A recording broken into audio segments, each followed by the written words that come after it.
Today, on Be Something Wonderful, focus creates your reality. How to manifest your heart's desire. I am your host, Tom Karen, and this is the Be Something Wonderful studio of higher consciousness, where we help you level up and become the best version of yourself. Creators, welcome back. I had a session last night as a follow-up with a client that I talked to about 3 weeks ago. And this client, he was dating on meeting people on a dating app, and I'm not sure if it was Tinder or what he was using, and he was saying that, you know, Tom, it just feels to be a real struggle. He goes, you know, I have certain requirements that I want that I'm wanting in a person. I really want to meet someone now that I can get into a serious relationship with, that I can share my life with, and share my hobbies and do things with, and he goes, it just hasn't gone anywhere.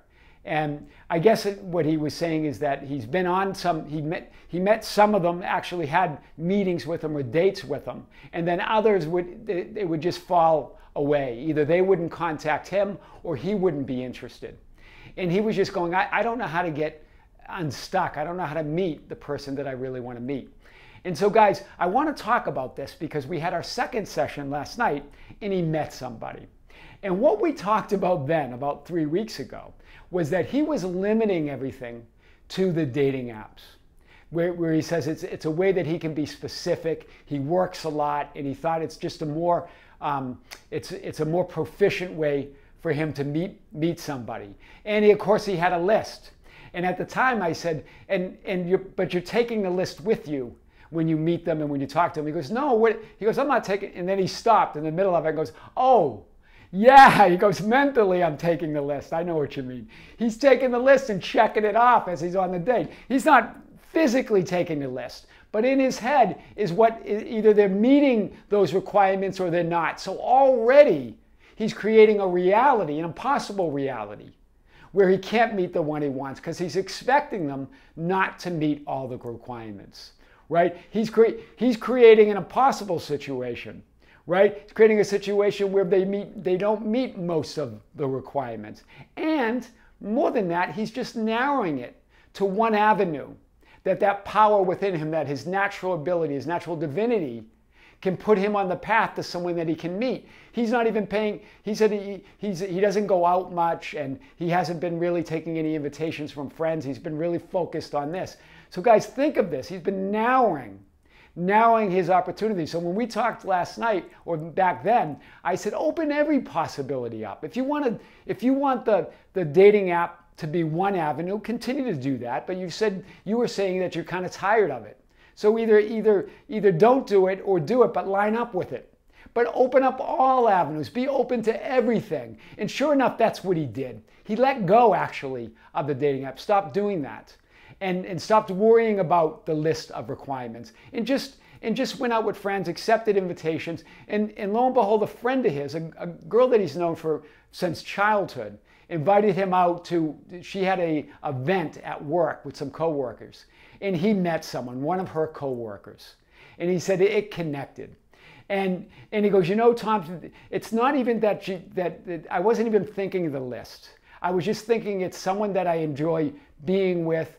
And there are a few things in common, that we both like to travel, and we're both sort of practical jokers, is what he said. So there was a lot there, but there was a lot that didn't. It didn't matter, because because now they can share the different things that they like together.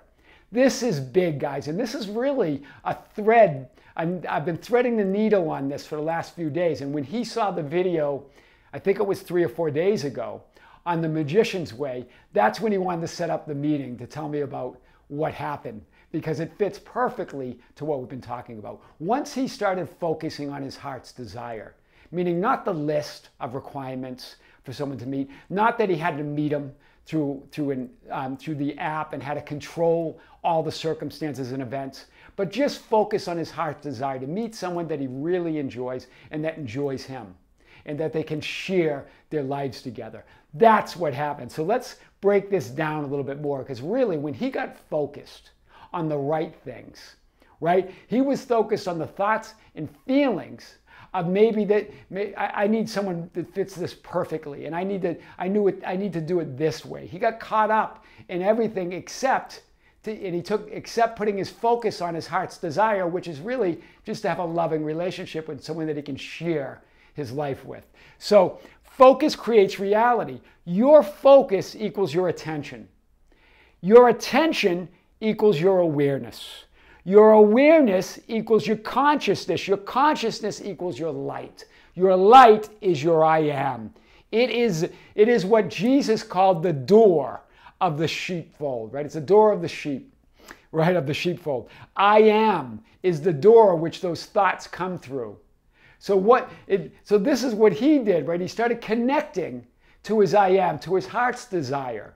And then those higher spiritual thoughts and intuitions came up. He did accept the invitation. This is what we're talking about. Where is your attention and focus? Is it on your desired end? Or is it on thoughts and feelings based on assumptions and beliefs? Right? Based it on the unwanted, based on non-fulfillment.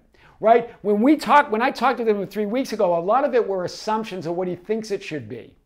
Or and a lot of it was unwanted, what he didn't want in a person, right? Based on his previous experiences. So it was all here instead of here on his desired end, right? On what he wanted, on fulfillment, a fulfilling relationship. Remember, when you're focused on that, when you're focused on that end, then that higher power works through you. It sets the events up. It knows exactly. It knew that higher power within him knew that his friend from childhood was going to go to a work event. And if he didn't let go of that dating app and continued on that track, he would have turned down that invitation and would have turned down that opportunity, right? He was blocking himself. He was putting obstacles on his own path. He was getting in the way of his higher self, his inner being, his I am, right? So this is great because the parable, I've talked about this, and I put a link below in a video where I really unpack this parable of the Good Shepherd, with which it relates to the teachings of Neville Goddard in Wish Fulfilled. Here I'm taking a little bit different direction, although it relates, but you can watch that video. And I think it's an old video, maybe a year and a half ago, but it's a good one. So the parable of the Good Shepherd fits here, right? The parable of the Good Shepherd. The Good Shepherd is your natural divinity within you. It's your higher self. It's your inner being that shepherds the higher spiritual thoughts that line up in beliefs, that line up with your wish fulfilled, that line up with your highest wishes, your highest ideals. It's that Christ consciousness, the Good Shepherd. It's that I am awareness. It's the door, right? Remember, Jesus said, I am the door. It's the door through which all thoughts, all sheep or desires, enter the fold or the kingdom of heaven or your mind, right? That greater mind, that greater consciousness. So that's this parable is perfect, right? The Good Shepherd is your Christ consciousness or our higher spiritual understanding. And when focused on your desired end and wish fulfilled, your I am awareness shepherds higher heart-based thought that aligns with your wish fulfilled and your heart's desire. Hear this, right? When you're in that is now the door, right? It starts shepherding higher thought. That's what happened to him when he started focusing on his heart's desire. Higher thoughts came. Reality started forming to that desire. Do you see this, guys? This is big. So in the parable, it said it starts out in John 10:1. He who does not enter by the door into the fold of the sheep, but climbs up some other way, he is a thief and a robber. We've hit this theme before. Remember, he who does not enter, in other words, you don't take aligned action. You're doing a lot of doing. But you're going on dating apps and you're putting a list of requirements. You're entering the door into the fold. You're not entering by the door of the I am. In other words, by your desired end, by your wish fulfilled. You're climbing up some other way. Meaning you're thinking of lack, you're thinking of fear, you're thinking of that list of requirements and stringently following the dating app and not allowing other things to happen was based on fear that he may not meet the right person or that he'll waste his time if he leaves it open. Right? Hear this. That means you're climbing some other way. And here's what Jesus says. He's a thief and a robber. Why? It's those thoughts and beliefs of the 3D lower mind, of that 3D mind, your lower mind, of doubt, fear, worry, regret, that rob you of your focus. They rob you of your focus on your desired end. Wow. That's what happens, right? It robs you of the opportunity to move to your desired end. Those are the thieves and robbers that Scripture talks about, right? He who does not enter by the door, in other words, the I am awareness, that higher spiritual thought. How do you enter through the door? By focusing on your heart's desire, your wish fulfilled, and not paying attention to those other thoughts and feelings that pull you off of it, those fear-based thoughts and feelings. You're going to focus now on those heart-based thoughts and feelings, those love-based thoughts and feelings, right? That come through the I am, the fold of the sheep, but climb some other way, a thief and robber. And remember, we talked about Barabbas. And in John 18:40, remember, it was either Jesus, the I am awareness, or Barabbas, the thief or robber. Who would be released on Passover, right? This is Pontius Pilate. Put them both up. Put Jesus, the King of Kings, the I am awareness, or Barabbas, the thief and robber. Who do you want? And they wanted Barabbas released, the robber. In other words, you're going to release those temporal thoughts and feelings that rob you of your focused end. And you're going to keep or connect with or align with your I am awareness, or in other words, your desired end. Wow, that's big, right? Release the temporal thoughts and feelings that rob you of your focus and desired end. And then it says here, in the parable, but he who enters by the door is a shepherd of the sheep. So when you enter by the door, you're entering through that I am awareness. You're entering through your wish fulfilled, through your desired end in mind. You're focusing, in other words, you're focusing on your desired end. You're focusing on that higher thought. Right? You are now the shepherd of your sheep, right? The shepherd of your thoughts, the shepherd of your desired ends, right? Your higher focus on your desired end. That's big. He goes ahead of them, and this is what in John 14:12. He goes ahead of them, the shepherd, and the sheep follow him because they know his voice. Wow! Hear this. In other words, they know his conviction. They know his focus. He goes ahead of them and the sheep follow. The desires follow. The thoughts and the desires, those higher desires, those higher thoughts, right? Your wish fulfilled, your desired end follows that voice or that conviction, that focus.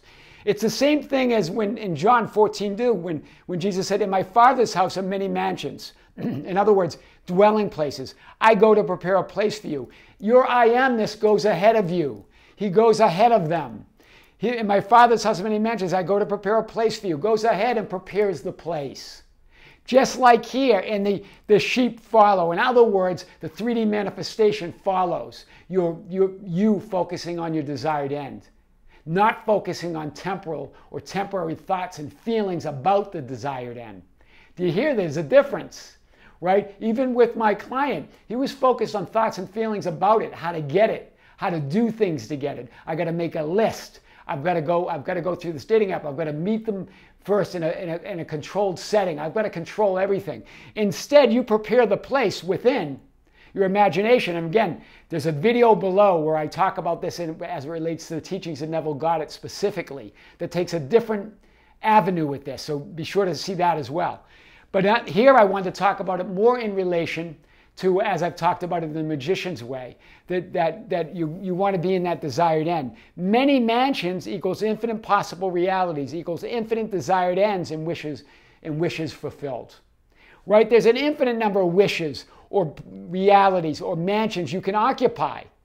But when you go and prepare the place, in other words, when you focus on your desired end, and not the temporary thoughts and feelings about your desired end or about what you have to do, then you move to it, right? And here's what it says. The sheep hear his voice. In other words, your conviction is known. Your conviction is felt. You're focused on that desired end. You're in your wish fulfilled. He calls his sheep by name and leads them out. Leads them out from where? From the unseen to the seen. from the unseen reality, from the manifestation within to the 3D manifestation without. The sheep hear his voice, right? That conviction, that feeling of wish fulfilled, that knowing that it's done. And he calls his own sheep by name and leads them out. In other words, you're in your wish fulfilled. You're focused on your desired end and only your desired end. And then that becomes a 3D manifestation. As you focus on your desired end, you create the inner state of conviction and fulfillment, and your desire is led from the unseen to the seen, or to 3D manifestation. So big.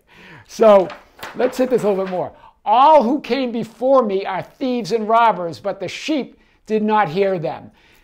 This is what Jesus is saying. Again, what does that mean here? He's saying all that came before the I am, or the higher spiritual thought, or you're focused on your desired end, are thieves and robbers. All those thoughts, all those circumstances, all those 3D unwanted events, everything are thieves and robbers. But the sheep do not hear them. Your desired end does not hear them. If you're focused on them, it can't manifest. Right? If you're focused on what's happening or trying to control the process, or I need to do this, or I need a list of requirements, that sheep can't hear you. The 3D thoughts, beliefs, and assumptions based in fear, lack, limitation, and doubt, the sheep, or the thoughts of wish fulfilled, your desired end, stays unseen. They don't hear you. They stay unseen. You cannot call forth the manifestation if you're paying attention to the thieves and robbers. Right? It's either Barabbas or I am. Who do you want to release?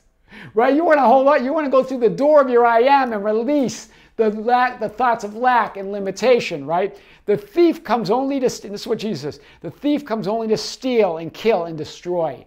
I came that you may have life and have it more abundantly. It's so clear there, right? That when you focus through your I am awareness, through that Christ within you, through that inner world, through that natural ability in you, that natural divinity, then takes over and leads you out into the green pasture of your wish fulfilled, into the green pasture of all your desires manifested. That's powerful. You're keeping your focus, your attention, your awareness, your I am consciousness on your desired end, right? That focus creates reality. That's how to manifest your heart's desire. I am your host, Tom Caron, and this is the Be Something Wonderful studio of higher consciousness, where we help you level up and become the best version of yourself. Don't forget to subscribe, hit the notification button, like and share our videos. That's how we get our message out. You can hit us up on Facebook at Be Something Wonderful. We have a group called the Be Something Wonderful Ambassadors. That's facebook.com/groups/Be Something Wonderful. You can also follow us on Instagram and Twitter at Tom Caron, or our website, tomcaron.com or besomethingwonderful.com. Creators, with great love, with great light, and infinite gratitude, see you soon.